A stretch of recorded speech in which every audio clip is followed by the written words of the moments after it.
Peter, first and foremost, thank you so much for joining me, and congratulations on the Secretariat Vox Populi Award to one of the greatest mares that I think we have seen grace the turf course in Winx. Take me way back. When did you first get involved in racing? Oh, I've been involved in racing, not always horses, but started off racing greyhounds and trotting horses in Australia a long time ago. And then probably about 22 years ago, my wife and I ventured into a share in a thoroughbred in Brisbane, Australia, and we had some success. Won a couple of races, so we reinvested, and along the journey we met a lot of people and racing, and we really enjoy it. So yeah, we just got more and more horses and just kept going, and eventually ended up with Winx, and it's Winx and beyond. We have a lot of horses we race. Talk to me about finding Winx. So what really caught your eye at the sale? Because $230,000, thinking of what she's made now, $16 million US, it truly seems like you found a diamond in the rough, per se.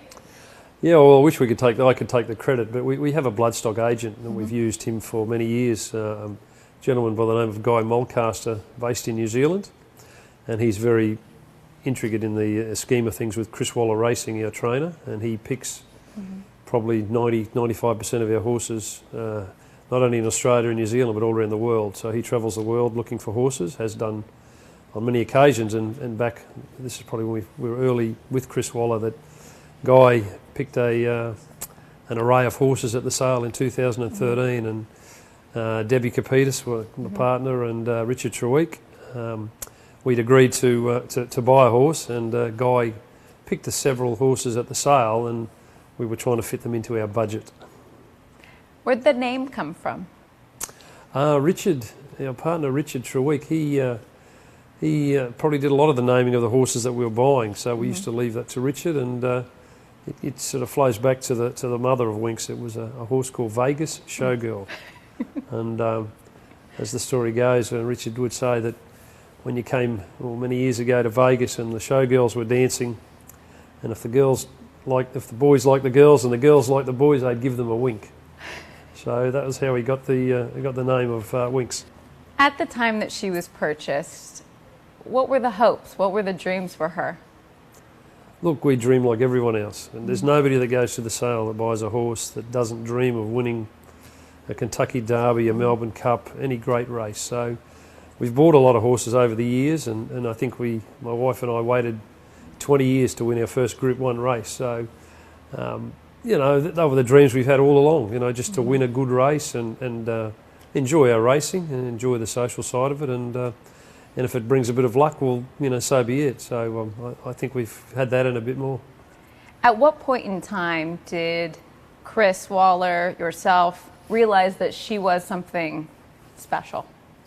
Well, probably when she first started racing, we thought she was going to be something very special, because she won her first 4 starts, and we had her aimed at some big races in Australia, the Oaks in Sydney, Australia, the New South Wales Oaks, and we were very hopeful that she'd rise to that level. But after winning her first 4 races, she sort of got beaten, and we just never lost faith. But that's just horse racing, and we thought that she probably wouldn't aspire to the great heights we were dreaming about, and she did race in the ATC Oaks in Australia, and she was a beaten favourite. She ran second, so we were just reassessing probably at that time that we might have to go to some lower targets, that she may not be up to that sort of grade. But yeah, no, it was a short-lived spell and a rethink, and then she got on a winning way and has never stopped.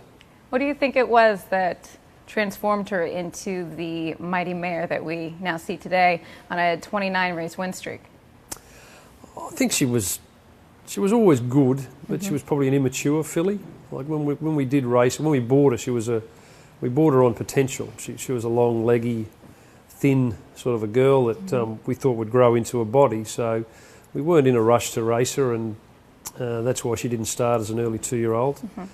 She had a few, not growing issues, but just waiting for her to grow. So I think that was probably, she hit the ground running when she started racing, was very competitive, but probably went through a growth spurt or just a change where that's why she, looking back, probably why she didn't win. And when she became a mature woman that she is, she certainly showed them what she had. You experienced the win streak early on, but of course nothing could compare to what you've envisioned and gone through now with 29. Every time she raced, especially in the beginning, with that win streak kind of growing behind her, what was the feeling as she moved into the gate? Well, we thought we'd done probably everything when she got about 6 or 7 in a row. So, you know, it was just an anticipation of what could be from race after race after race, and she was running into better company each time, and we were meeting horses from all around the world that were coming to Australia to race us in the bigger races like Cox Plates, the Doncaster, things like that. They're time-honoured races in Australia, and the best of the best race in it. So we never went there overconfident that we were just going to win. We were just lucky that she has risen to the occasion each and every time, and you know, proved everybody that all the doubters wrong along the way. And I even think at times we probably, you know, thought that our run may have come to an end, but you know, it just continued on. At what moment did you feel there was a shift? She was no longer this magnificent filly that you owned part of, but she became a horse for the nation as well as an international superstar. When did that shift come? Probably not, you know, it wasn't black to white. It was more of a transition over a period of time. So the more she continued to win, the greater the following she garnered in Australia, and then the people overseas started to take notice, and we were, you know, we have contacts in other countries because we buy horses in Europe and America and places like that. So we were becoming aware, you know, from about win 12 or 13 that people were starting to take note. So it became part of a bigger group racing her. We owned her, but there was so much interest in Australia and internationally, and it just continues to grow, you know, to this very point now, and to be honoured by coming here to receive the award that she's picked up here. What did that mean to you and the team, to be honoured in such a way with an American-born award as the Secretariat Vox Populi? Well, we were lucky enough to be notified of the nomination some weeks before the award, but realistically we thought that, you know, back home she's a homegrown champion, but going against some of the great horses here in America, that we thought the voting would probably go, you know, with the numbers here. So we were very honoured and humbled to be nominated, and then to win the award, it was just unbelievable. I guess it's a great accolade for her, and something that hasn't been done in Australia before. What sort of pressure goes along with having a horse of her nature, so popular, so talented, with such a win streak? The pressure's more on the jockey and the trainer rather than the owners. I mean, it's you know, owners just have to turn up on the day and you know, make nice interviews and take photos, but the trainer is under constant pressure. And you know, we're lucky that we've got Chris Waller as our trainer, and Hugh Bowman. That, you know, they've both been rated up there with the best, if not the best in the world. So they're learning, like we're learning, how to handle it and what to do. So we feed a lot off them.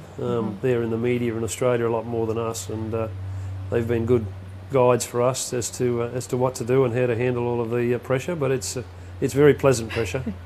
It's good. It's a good position to be in, is it not? Yes, and it's something that you don't know. We don't get trained. We don't know. We don't expect you know, this sort of thing. So my wife and I are just happy to go to the races and enjoy a day out. So it goes a long way from just turning up and being one of the crowd to you know, everybody congratulating you and thanking you and all of that sort of thing. And they all enjoy it. They enjoy the ride that we're having, and we enjoy them enjoying the ride, sort of thing. So it's just a sort of a mutual thing that is good for everybody. 39 races, 33 wins, 29 race win streak. Is there a race that stands out amongst the rest?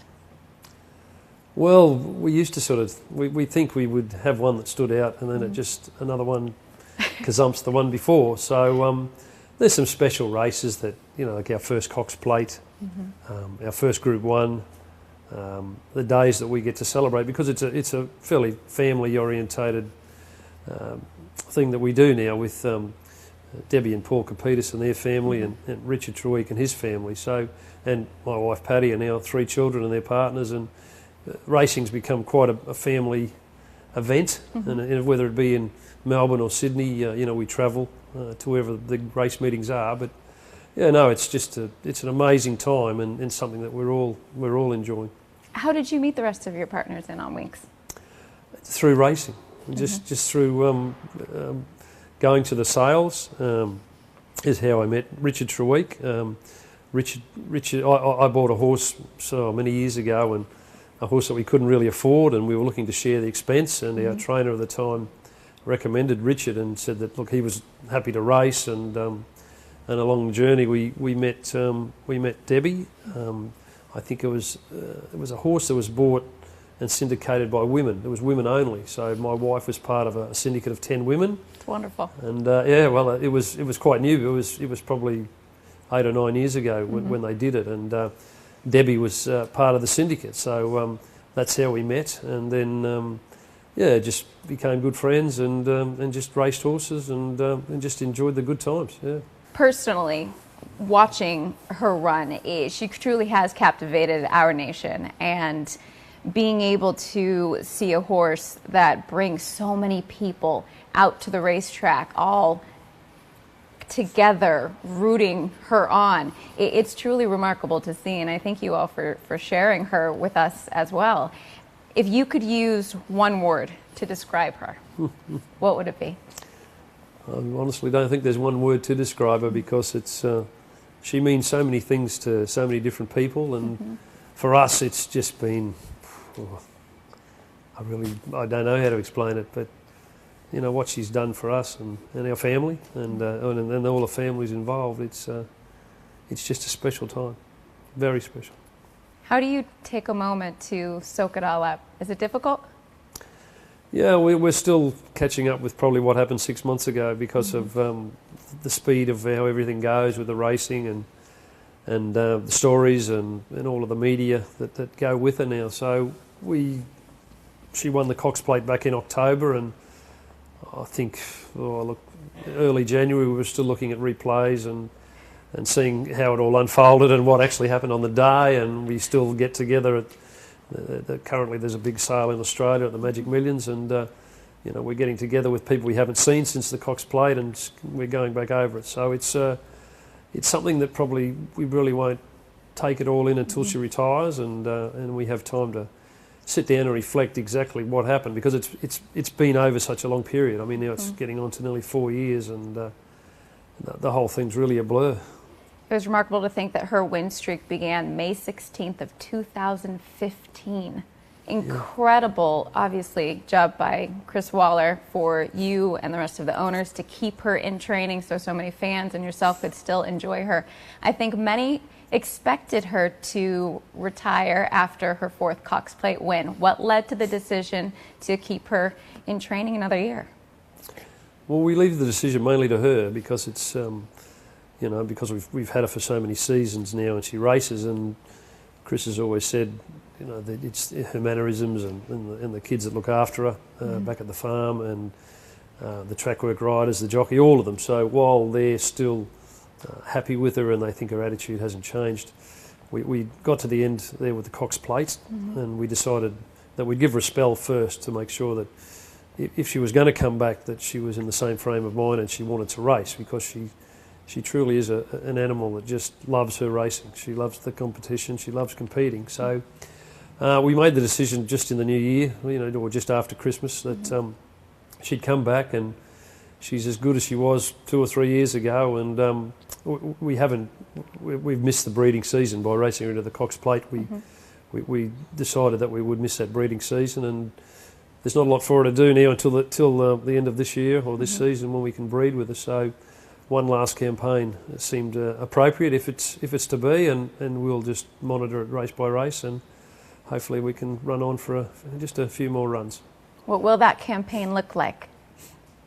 Well, on Tuesday of next week, she's having her first trial back, with anticipating to run in Australia in the Apollo Stakes, which is run on the 16th of February, and then I think there's a race called the Chipping Norton, and then there's one called, I think it's the George Main or the George Ryder. George Ryder, and then from there her swan song, if she makes it, will be the Queen Elizabeth on the 13th of April. Final race for the mighty Winx in April. Yes, that's sort of been predetermined. If she gets there, we're not preempting that she'll definitely be there, but as she stays fit and healthy and well and everything goes to plan, that will be her swan song. How difficult will that be to officially announce her retirement? Oh, not difficult. I mean, it's got to come. You know, we just don't want to go to the well once too often and overtax her. But, you know, like I say, while she's been enjoying the racing and she still enjoys it, you know, we don't think it's a problem that she races on. So the day comes, it'll be difficult. I'm sure there'll be a lot of tears shed and it will be very hard for everybody. But I think we leave that for when that comes around. Have you thought about or planned who she's going to breed to? No, not really. We've probably chosen not to because it's a different part of the racing industry, and you know we will have enough time when she's finished to sit down and have a look at prospective fathers, husbands. She'll have plenty of suitors, no doubt. Yes, we've had a lot of interest, obviously, and because we don't want to get involved early with where she may be going, we've just let it slide. But Debbie's our prospective breeder in the bunch. She runs a band of brood mares. It's not really my forte, but I'm sure we'll all get involved when the time comes, and we're looking forward to that. But we want to just see the racing career out first. Many of us have became fans of Australian racing because of her. So thank you to the entire team, to Chris, to Hugh for, as I said, sharing her, and a big congratulations on the Secreariat Vox Populi Award. Thanks very much to you, Britney, and to everyone in America. We're very privileged and proud to be here to accept the award, and thanks to everybody involved.